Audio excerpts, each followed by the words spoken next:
Deus, meu Pai, obrigado, Senhor, pelo dia de hoje.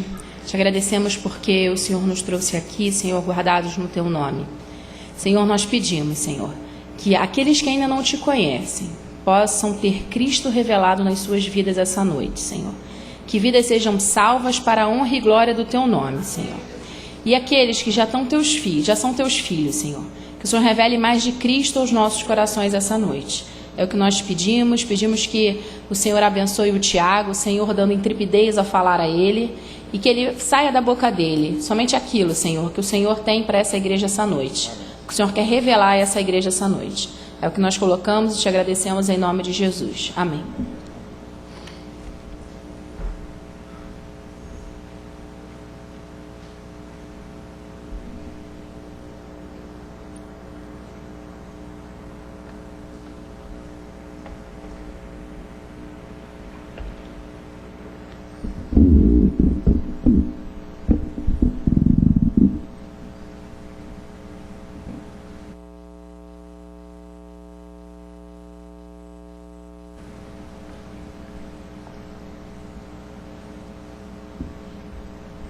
A graça e a paz, irmãos. Como o Lindorio falou na oração dele, é com bastante temor e tremor que eu estou aqui. Mas eu quero ler um texto só para iniciar, antes de iniciar a mensagem, que é de 2 Coríntios 5:16. Diz assim: assim que nós, daqui por diante, a ninguém conhecemos segundo a carne. E se antes conhecemos Cristo segundo a carne, já agora não o conhecemos deste modo. O que eu quero dizer com esse texto? Irmãos, não olhem para mim como uma pessoa, um jovem inexperiente, alguém que vocês conhecem segundo a carne. Porque o Senhor foi quem me deu a mensagem de hoje. Então, não sou eu que irei falar. Isso vocês podem ter certeza, absoluta. Porque o que eu passei para que essa mensagem fosse gerada, não veio de mim, não, irmãos. Com certeza. Quem vive diariamente comigo, a Natália mais propriamente, bem pertinho, sabe o que eu passei para essa mensagem sair. E o Senhor, ele faz coisas muito interessantes, porque quando eu achei que essa mensagem estava pronta, eu mudei ela toda. E de novo, quando eu achei que estava pronta, eu mudei de novo. Mas na verdade não foi eu que mudei. Foi o Senhor que tocou no meu coração para detalhes, como o Marcelo falou.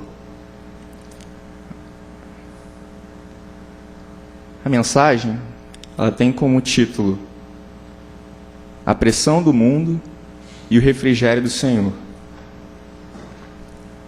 Um texto que tem que ficar na nossa cabeça durante toda essa mensagem. Vamos abrir em Salmos 46, 10, a parte inicial.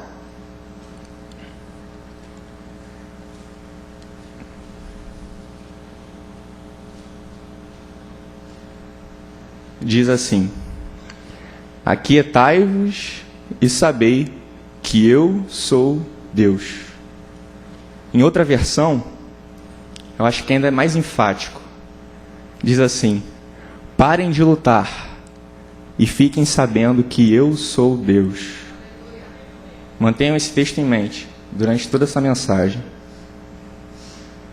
Irmãos, qual o estado do homem nos dias de hoje? O homem está doente.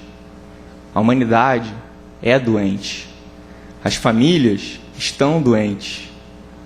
Todos nós, a gente vê no dia a dia, nos jornais, na vida diária de cada um, as pessoas estão doentes, estão adoecendo. Engraçado que a partir do que nascem, já começam a adoecer. Os hospitais, olha que interessante, os hospitais estão lotados, trazendo uma referência ao corpo. Os psicólogos e psiquiatras estão lotados de gente, referência à alma. E as igrejas todas as religiões, vamos dizer assim, estão lotadas. É a referência do Espírito. Então as pessoas estão em busca de algo, seja no corpo, seja na alma, seja num espírito que elas não entendem. O mundo, a vida no mundo, podemos associar com uma grande panela de pressão. As pessoas que vivem nesse mundo têm que ter um sucesso contínuo, elas têm que ser as mais fortes em tudo, têm que ter dinheiro, bens, um prazer constante, ter saúde e beleza perfeitas, um estudo, conhecimento aprofundado, tem que ser os melhores nas avaliações, nas provas, nos concursos, vencer no mercado de trabalho, em todas as competições que a vida coloca, ter segurança em primeiro lugar, como as pessoas falam, fugir da violência a todo momento. Esse é o mundo que a gente vive, um mundo que nos oprime, que bate a nossa porta a cada dia, nas televisões, nas rádios, nas conversas. A todo momento o mundo nos pressiona. E no Filho de Deus não é diferente. O Filho de Deus, ele é todo momento pressionado, com preocupações, para buscar aquilo que o Senhor já disse para não buscarmos, como comer, beber, vestir. Em Mateus 6, 31, diz assim: não andeis, pois, inquietos, dizendo: que comeremos? Ou que beberemos? Ou com que nos vestiremos? Mas não é isso que fazemos. O mundo coloca valores completamente opostos à palavra de Deus. Temos que ter antes do ser.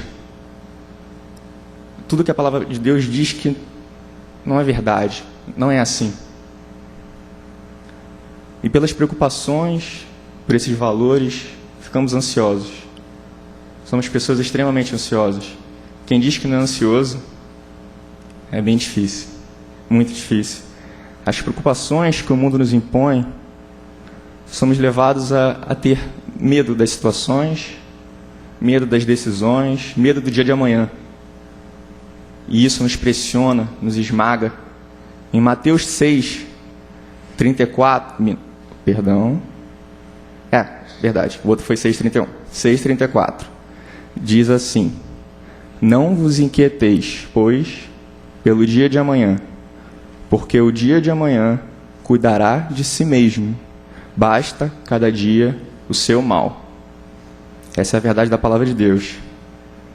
E não acabou. Ainda tem as tentações. As tentações que vêm com os desejos, com as concupiscências, vêm de encontro a todos os nossos anseios, as nossas vontades. Tudo que nos cerca no mundo é utilizado para nos tirar do foco do Senhor, pois vem de encontro aos anseios da nossa carne. Vamos ler Marcos 14, 38.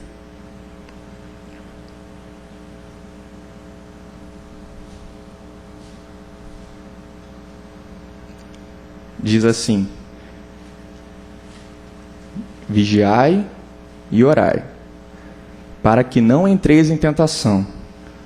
O espírito, na verdade, está pronto, mas a carne é fraca. E aí está o ponto da pressão interna no Filho de Deus. Até então eu falei de coisas que são externas, coisas que acontecem e que vêm de fora para dentro nos atacando.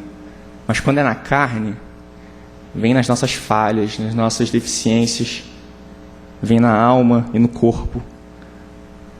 E essa carne luta, como a palavra diz, diariamente contra o nosso espírito.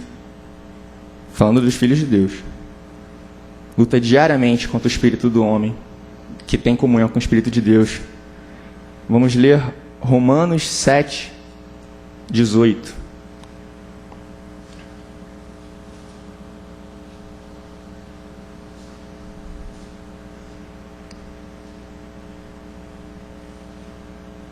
Irmãos, se eu estiver correndo muito, podem falar, tá? Vou esperar os irmãos abrirem. Bom, diz assim: porque eu sei que em mim, isto é, na minha carne, não habita bem algum. E com efeito, o querer está em mim, mas não consigo realizar o bem. Esse é o apóstolo Paulo falando exatamente dessa luta que é diária. A todo momento somos pressionados a fazer aquilo que não é da vontade de Deus. A nossa alma, aquilo que vemos, as concupiscências, tudo isso nos empurra a fugir de Deus.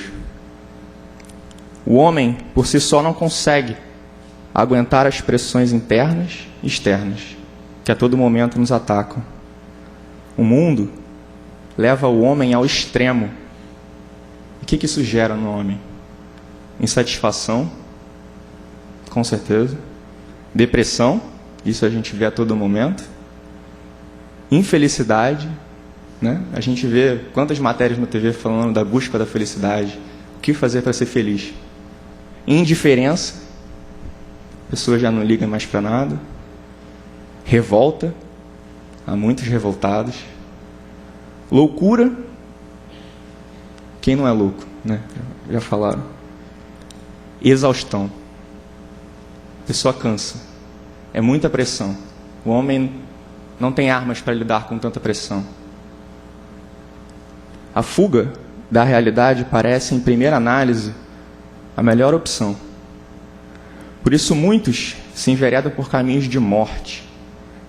A religião é um desses caminhos. O homem busca um Deus, a sua maneira, um Deus que define regras comportamentais, colocando o homem, como a gente já ouviu muitas vezes, numa camisa de força. E até por isso que existem várias religiões, né? Tantas religiões. São tantas pessoas que não conhecem o Deus verdadeiro, que buscam a Deus à sua própria maneira, né? Tudo isso para preencher um vazio, que não sabe como preencher. Um outro caminho são as drogas.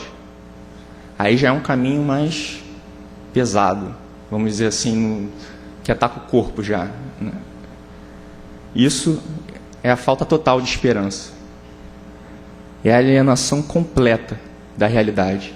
E quantos seguem por esse caminho? A gente vê o crack na TV, a todo dia crescendo, pessoas como zumbis, praticamente, vagando por regiões de São Paulo, Rio de Janeiro, várias partes do país, completamente desoladas. Isso é o que as drogas fazem. E são essas pessoas que estão tentando fugir de uma realidade que elas não aguentam. Afinal, era assim desde o início? Foi assim que Deus planejou tudo? Essa era a vontade do Senhor?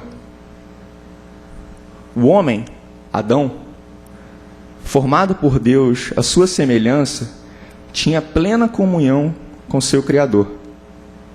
Deus confiou ao homem toda a sua criação e o colocou em um ambiente de conforto para o corpo, sossego na alma e paz no espírito. Pois o jardim do Éden representa o paraíso de Deus. E ali foi o homem colocado. O seu relacionamento com o Senhor Deus, que é o Senhor Jesus Cristo, era contínuo. E Jesus vinha e passeava com Adão pelo jardim. Vocês não conseguem imaginar isso, né? O Senhor Jesus vindo, ao cair da tarde, conversar, como nós conversamos. Conversar com Adão, bater papo, ter relacionamento. Nada faltava ao homem, já falando de Adão e Eva. Tudo já havia sido colocado perfeitamente pelo Senhor.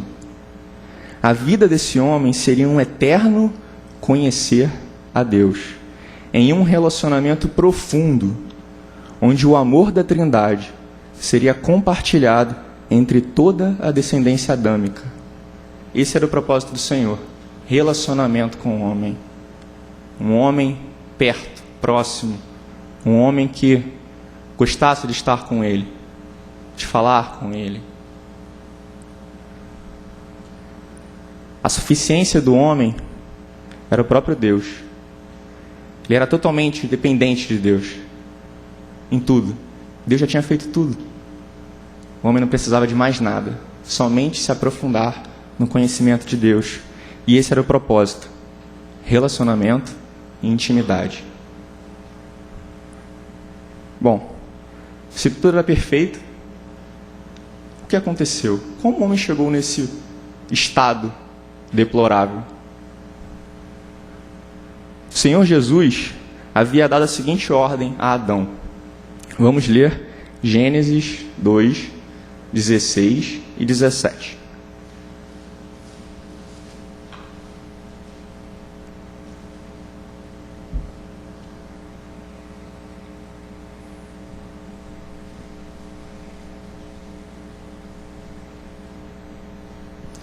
Diz assim: E ordenou o Senhor Deus ao homem, dizendo: De toda árvore do jardim comerás livremente, mas da árvore do conhecimento do bem e do mal, dela não comerás, porque no dia em que dela comeres, certamente morrerás. Essa foi a ordem do Senhor. Ordem é ordem. Não é sugestão, não é dica. É uma ordem. Aí sim veio a sugestão do diabo, de Satanás. Em Gênesis 3:5. Vamos ler. Gênesis 3:5. Diz assim: Porque Deus sabe que no dia em que dele comerdes, se abrirão os vossos olhos, e sereis como Deus, sabendo o bem e o mal. Essa foi a sugestão da serpente, de Satanás. Satanás não somente colocou em dúvida a ordem de Deus, mas inoculou no homem o veneno chamado ego. Satanás, que estava no Éden desde sua formação, transmitiu ao homem aquilo que ele mesmo já tinha provado. Vamos ler Ezequiel 28, 17, a parte inicial.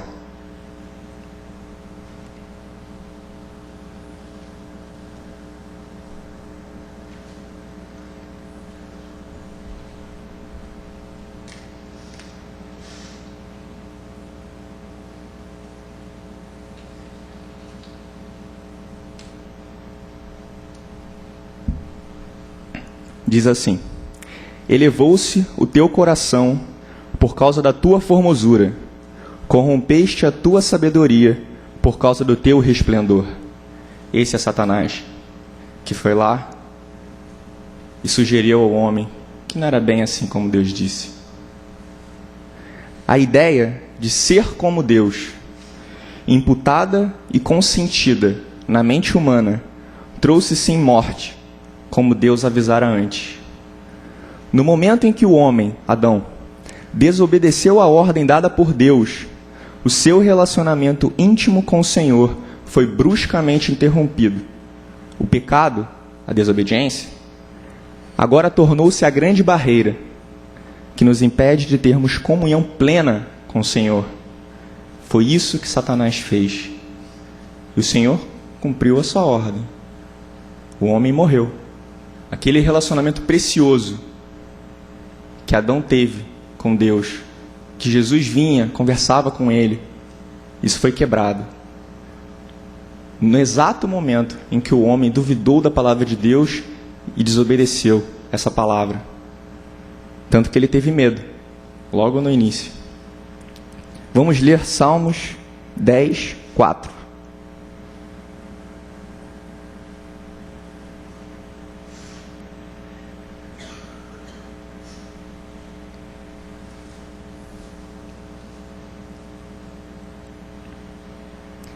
Diz assim: Pela altivez do seu rosto, o ímpio não busca a Deus. Todas as suas cogitações são que não há Deus. Foi assim que o homem ficou, assim que ele se tornou um ser que nem crê mais em Deus. O relacionamento com o Senhor era o que o homem tinha de mais precioso na sua vida.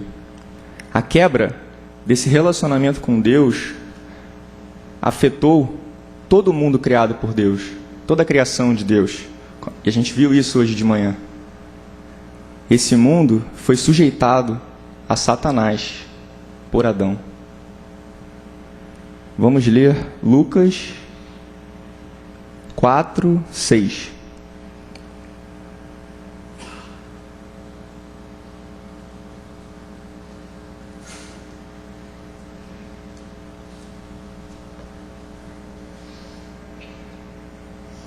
Diz assim: E disse-lhe o diabo: Dar-te-ei a ti todo este poder e a sua glória, porque a mim me foi entregue, e dou-a a quem quero.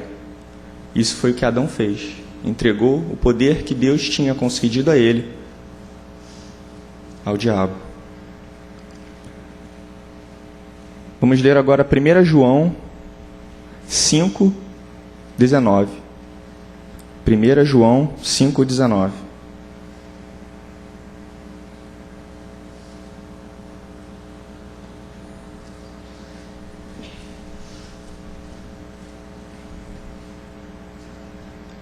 Diz assim: Sabemos que somos de Deus e que todo o mundo está ou jaz no maligno.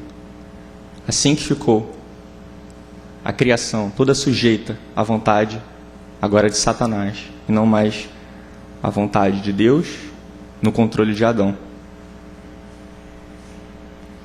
Só que não foi só a criação. O próprio homem, a estrutura do homem foi modificada, agora já decaído pelo pecado. O homem se tornou um ser autossuficiente, egocêntrico e vaidoso. O seu amor, que antes era voltado somente à pessoa de Deus, agora tem o seu foco em si mesmo. O homem, a gente viu pela manhã falando da terra, que ela foi amaldiçoada. Mas o homem também foi, pelo pecado, amaldiçoado a apaixonar-se incontrolavelmente por sua própria imagem. O homem ama a si mesmo mais do que a Deus. Esse é o homem. Vamos ler agora Romanos 1, versículos 21 a 23.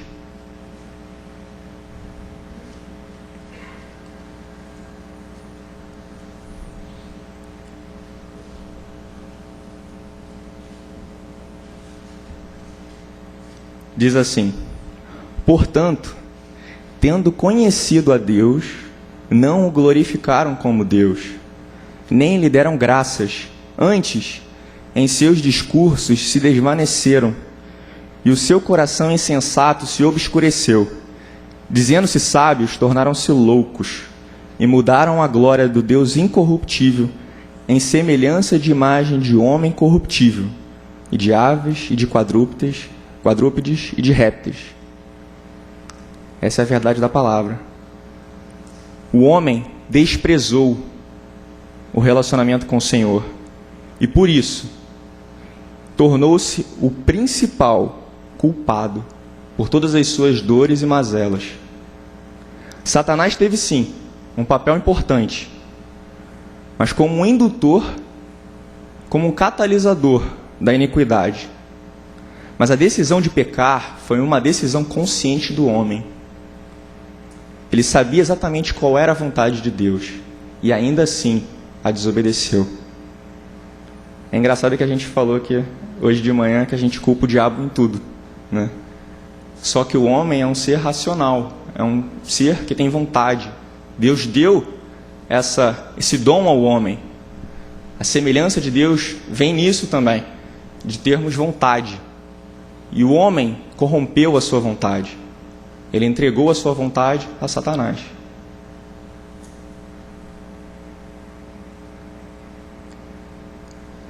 Romanos 1, 28 e 32 nos diz exatamente o que aconteceu com esse homem. Romanos 1, 28 a 32.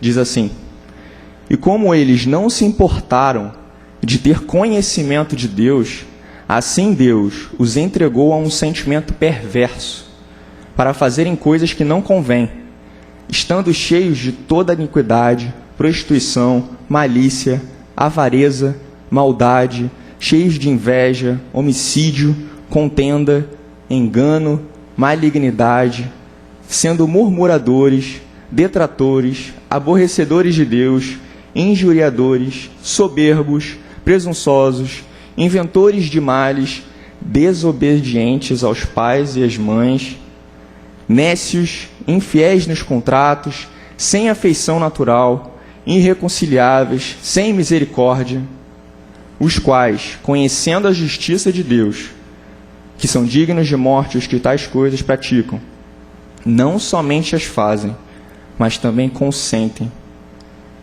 as que as fazem. A falta do conhecimento de Deus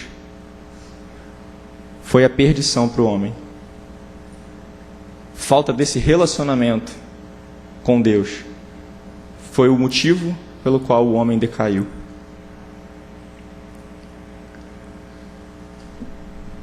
Somos agora, nascemos, inimigos de Deus, condenados à morte eterna.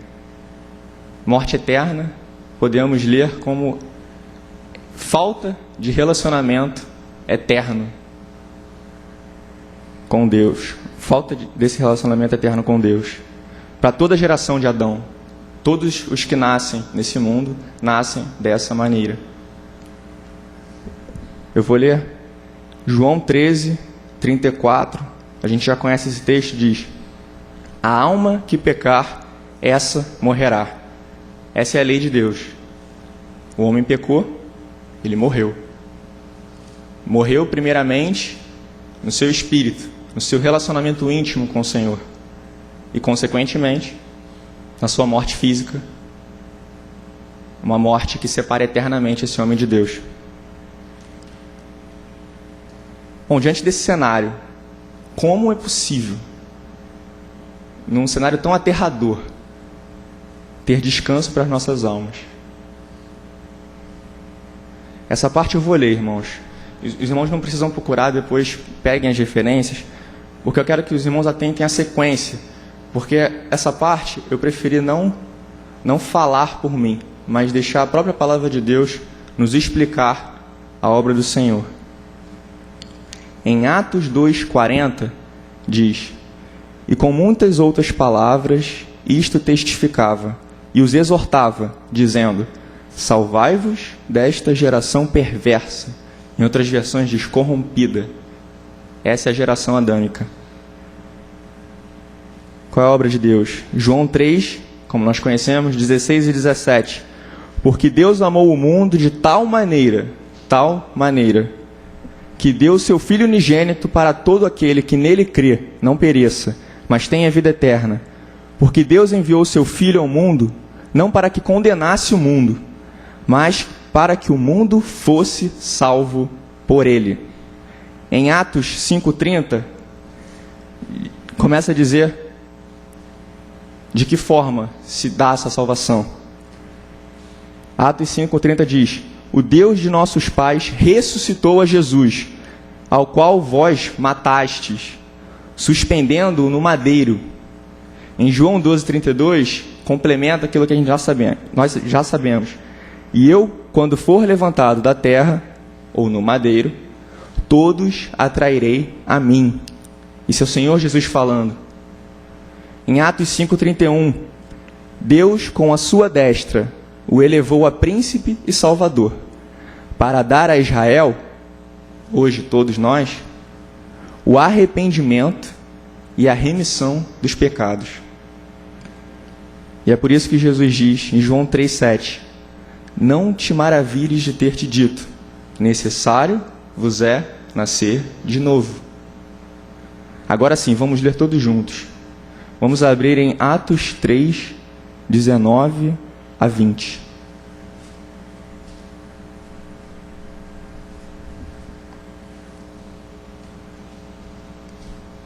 Esperar os irmãos.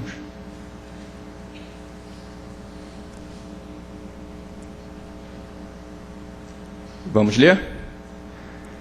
Arrependei-vos, pois, e convertei-vos para que sejam apagados os vossos pecados, e venham assim os tempos de refrigério pela presença do Senhor. O descanso, o refrigério, vem pela presença de Deus em nossas vidas. O Senhor é o nosso descanso, Cristo é o nosso descanso. Ele é a nossa paz com Deus. Ele nos religa ao Deus que nós mesmos desprezamos. Nele temos alívio para as nossas almas, corrompidas pelo horror dos medos e do vazio oriundos do pecado. Gálatas 2:20, que nós já conhecemos, diz: já estou crucificado com Cristo, e vivo não mais eu, mas Cristo vive em mim. E a vida que agora vivo na carne, vivo na fé do Filho de Deus, o qual me amou e se entregou a si mesmo por mim. Essa é a promessa do Pai, de que todos os que acharam ou foram achados por Cristo recebem uma nova vida, onde o cabeça não é mais o eu, egocêntrico e altivo, mas o próprio Criador, na pessoa de Jesus Cristo. João 1,12, também já conhecemos, diz: mas a todos quantos os receberam, deu-lhes o poder de serem feitos filhos de Deus, aos que creem no seu nome. Sendo filhos, adotados em Cristo, temos o nosso relacionamento reconstituído com toda a Trindade. Agora Deus habita em nós, lá no nosso espírito, que estava morto pela falta da presença do Senhor. João 17:21, vamos ler.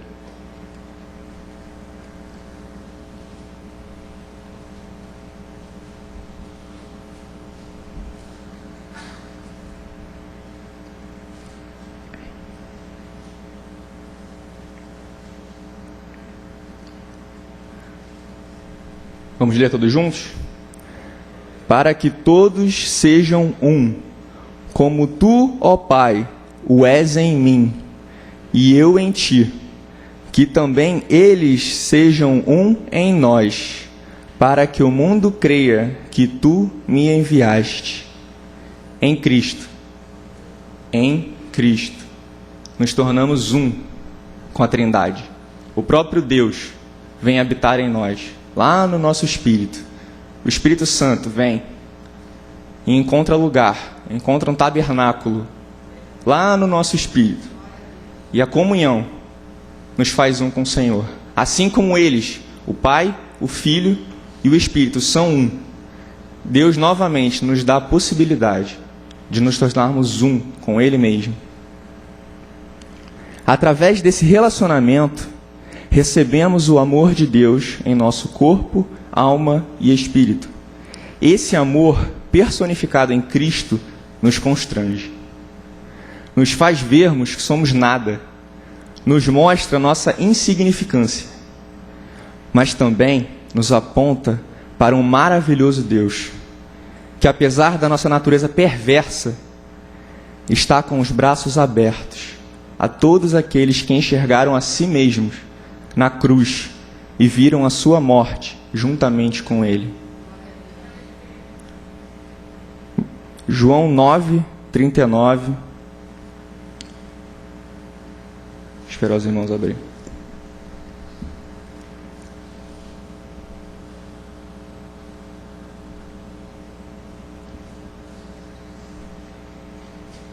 Diz assim: e disse-lhe Jesus: eu vim a este mundo para juízo, a fim de que os que não veem, vejam, e os que veem sejam cegos. Essa é a obra do Senhor. Hoje, a pessoa que nasce cega, é um morto-vivo.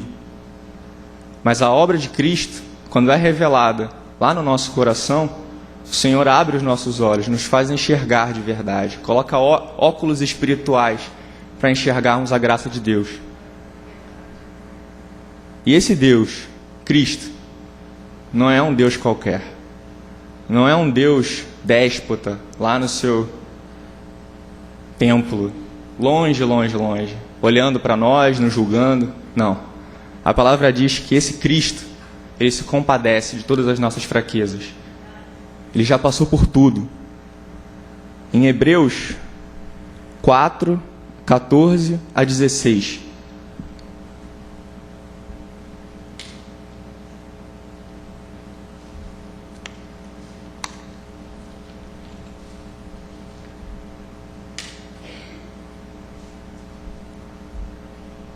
Diz assim: visto que temos um grande sumo sacerdote, Jesus, Filho de Deus, que penetrou nos céus, retenhamos firmemente a nossa confissão, porque não temos um sumo sacerdote que não possa compadecer-se das nossas fraquezas, porém um que, como nós, em tudo foi tentado, mas sem pecado.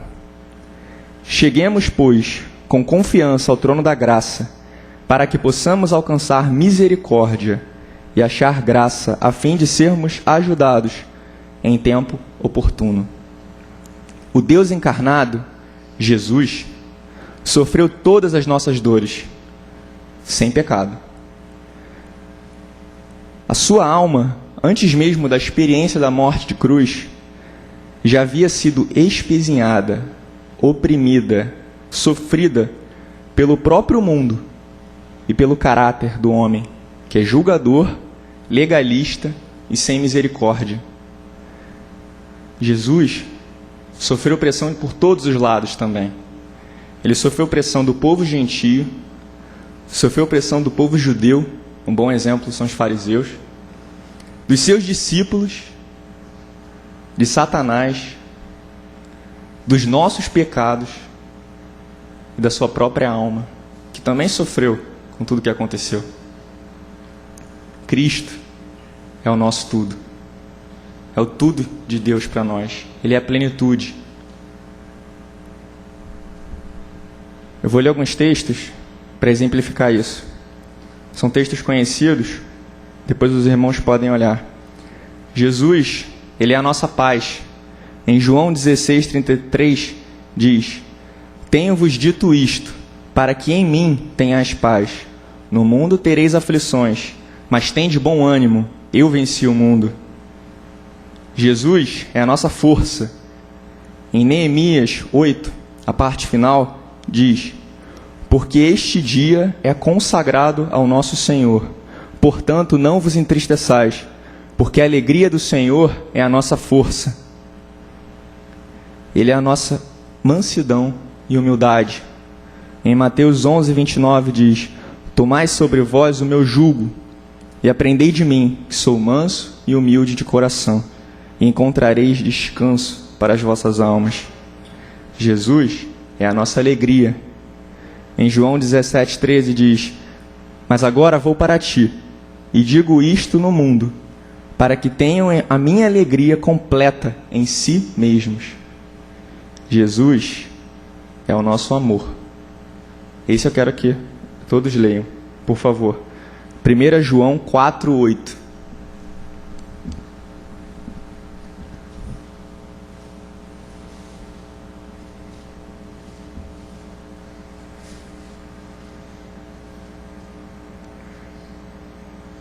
João 4:8. Vamos ler? Aquele que não ama não conhece a Deus, porque Deus é amor. Se relacionar com Deus é ser mais amoroso, porque Ele próprio é amor. O amor de homem que nós conhecemos, um amor de casamento, onde não há Cristo, não é amor. É uma paixão, é uma fixação, pode ser o que for. Amor verdadeiro, só em Cristo, só na pessoa de Deus. A palavra já nos atesta isso. O objetivo do Pai é que Cristo seja formado em nós. Que todas essas qualidades de Cristo sejam expressas em nós. Que o caráter dele próprio seja manifesto em nosso corpo, alma e espírito. Vamos ler Gálatas 4:19.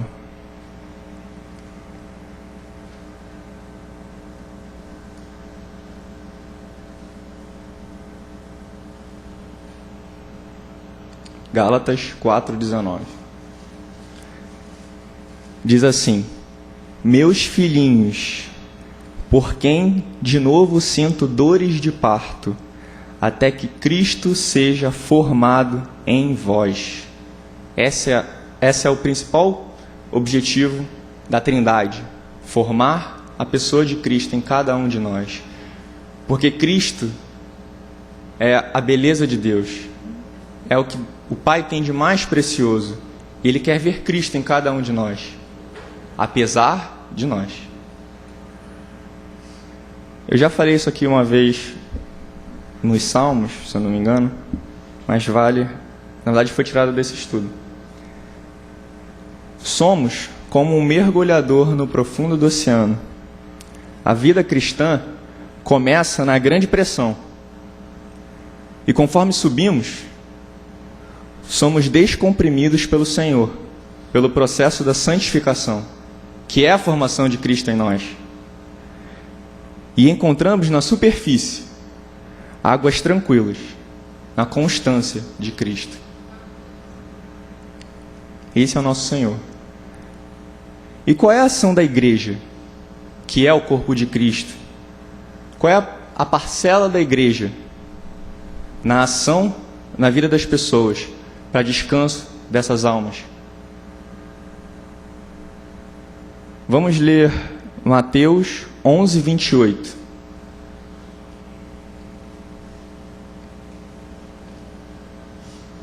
Mateus 11:28.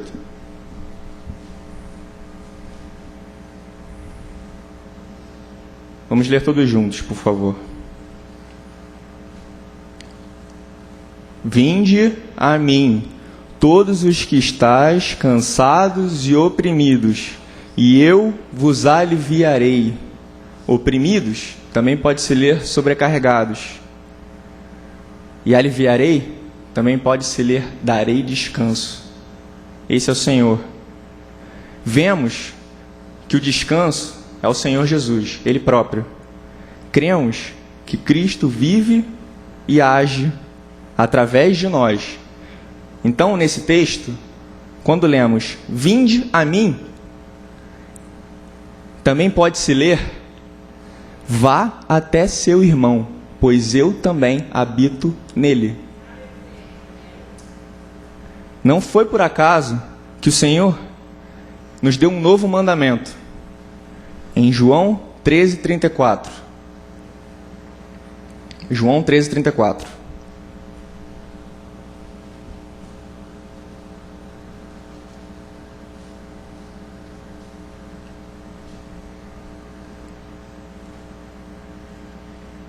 Diz assim, João 13:34.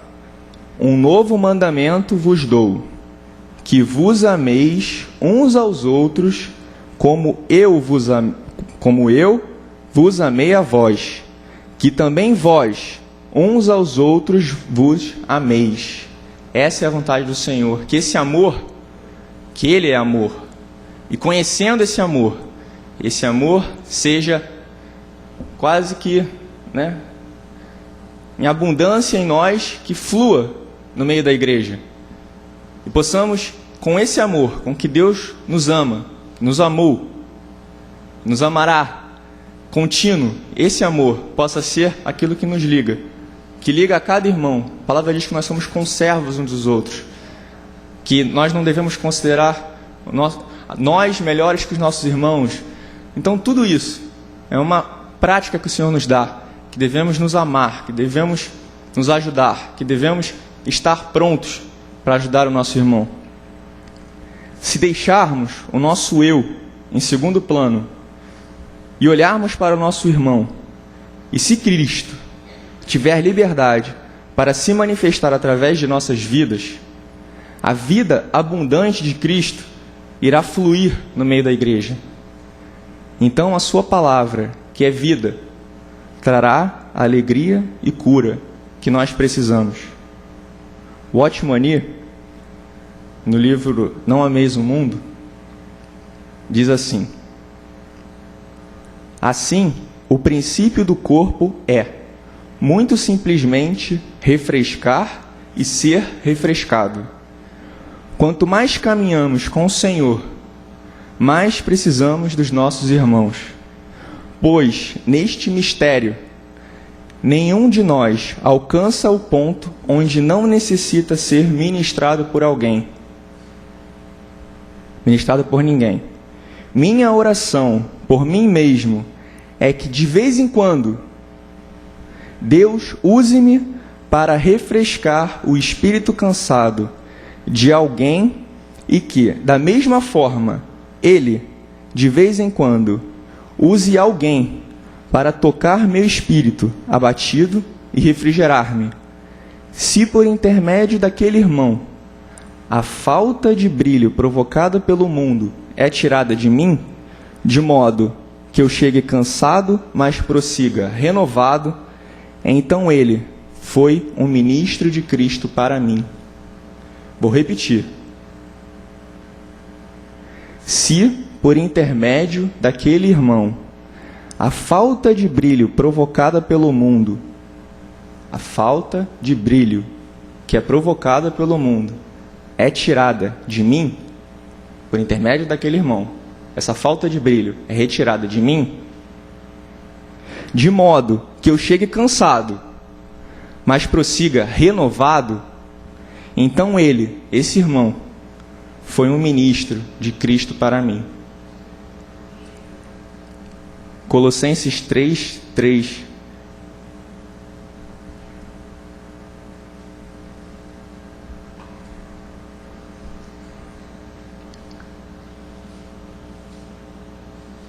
Colossenses 3:3 diz assim: porque já estáis mortos, e a vossa vida está escondida com Cristo em Deus. E o texto que lemos no início foi Salmos 46:10, que diz: aquietai-vos e sabei que eu sou Deus. Ou melhor dizendo, parem de lutar e fiquem sabendo que eu sou Deus. O eu sou, como a Renata falou. Irmãos, essa é a vontade de Deus. Que nós nos relacionemos com Ele profundamente. Que o amor dEle, que a graça dEle, que a misericórdia dEle sejam notórias na nossa vida. A ponto de que possamos, para o nosso irmão que está do nosso lado, ou pode nem ser um irmão, que isso que está em nós, a vida de Cristo, possa ser tão grande em nós, que o amor de Deus possa ser tão profundo em nós, que possamos ajudar o nosso irmão, ajudar aquele que está necessitando, porque as pessoas estão cansadas e doentes. Isso é o que o Senhor tem para nós hoje. Ele falou comigo, e eu sei que Ele falou com vocês também hoje. Amém, irmãos?